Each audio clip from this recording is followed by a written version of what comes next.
वो बुलाते हैं मगर जाने का नहीं। दोघांची दिल्लीत एका इव्हेंटच्या कार्यक्रमामध्ये ओळख झाली। तो मूळचा बिहारचा तर ती उत्तराखंडची।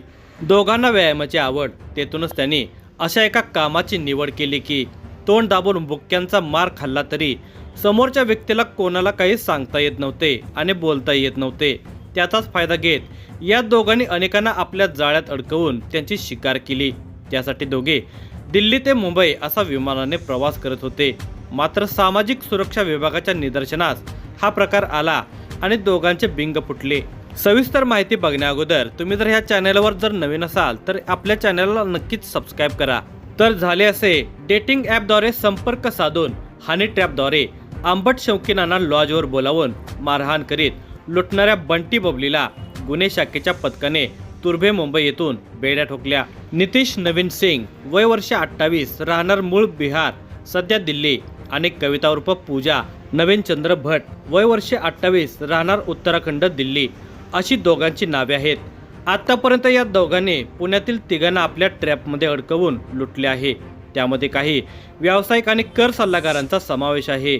सिकिंग ॲडव्हेंचर या डेटिंग ॲपद्वारे संपर्क करून एका व्यावसायिकाला दोघांनी लुटल्याची घटना खराडी परिसरात घडली होती। या प्रकरणी पूजा नावाच्या महिलेसह तिच्याबरोबर असलेल्या साथीदाराविरुद्ध चंदननगर पोलीस ठाण्यात गुन्हा दाखल केला होता। याबाबत एका व्यावसायिक तरुणाने फिर्याद दिली होती। दाखल गुन्ह्याचा समांतर तपास करत असताना तांत्रिक विश्लेषणाद्वारे हे दोघे आरोपी पुण्यातून मुंबईच्या दिशेने निघाल्याचे पोलिसांना समजले। त्यानंतर पथकाने दोघांना तुर्भे मुंबई येथील एका पंचतारांकित हॉटेलच्या परिसरातून ताब्यात घेतले। खात्री झाल्यानंतर त्यांना अटक करण्यात आली। या दोघांना अटक कशी करण्यात आली तर UPI ट्रान्झॅक्शन आणि दोघांना बेड्या या प्रकरणाचा तपास करत असताना पोलिसांनी UPIद्वारे ऑनलाईन झालेल्या ट्रान्झॅक्शनद्वारे बंटी बबलीचा मोबाईल क्रमांक शोधून काढला। त्यानंतर दोघांचा पत्ता शोधला। त्यावेळी ते पुण्यातून मुंबईच्या दिशेने रवाना झाल्याचे समजले। मात्र ते नेमके कुठे आहेत हे समजत नव्हते। तांत्रिक विश्लेषणाद्वारे पोलिसांनी ते दोघे तुर्भे मुंबई येथे असल्याचे शोधून काढले।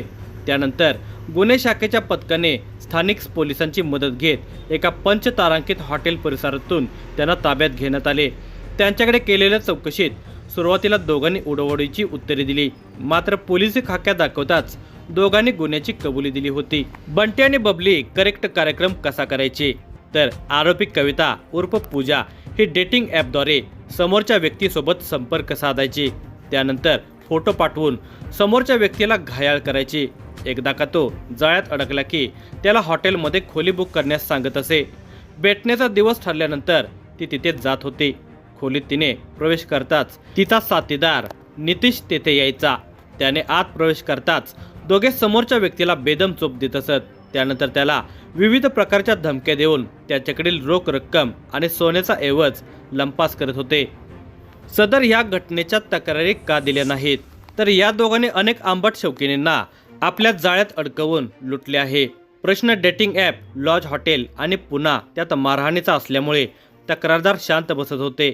वाच्यता करायचे म्हटले तर आपलीच अब्रू जाणार या भीतीपोटी कोणी तक्रार करण्यास धजत नव्हते। त्यामुळे तोंड दाबून बुक्यांचा मार खाण्याशिवाय या मंडळीकडे पर्याय नसे। से आणि अभियंताही या प्रकरणामध्ये जाळ्यात अडकले आहेत। बंटी बबलीने व्यावसायिक तरुणापासून से अभियंत्यालाही सोडले नाही। खराडी येथे व्यावसायिक तरुणाला लुटल्यानंतर त्यांनी नरे येथील एका सेला आपल्या जाळ्यात अडकवून लुटले। सेकडून 38,000 रुपयांची रोकड, सोन्याचे दागिने असा त्यांच्याकडील 90,000 रुपयांचा ऐवज जबरदस्तीने हिसकावून पळ काढला। विमाननगर परिसरातील एका अभियंत्याच्या घरी जाऊन या दोघांनी तब्बल 4 लाख रुपये ऑनलाईन ट्रान्सफर करून घेत त्याला मारहाण केली आहे। या 31 वर्षीय तरुणाचा परिचय कविता उर्फ पूजा भट हिच्यासोबत डेटिंग ॲपद्वारे झाला। पुढे टेलिग्रामद्वारे तिने तरुणाला संपर्क करून हॉटेलवर बोलावून घेतले। अत्याचाराचा गुन्हा दाखल करण्याची धमकी देत मोबाईलमधून ऑनलाईन 4 लाख रुपये काढून घेतले होते। ओ बुलाते हैं मगर जाने का नहीं।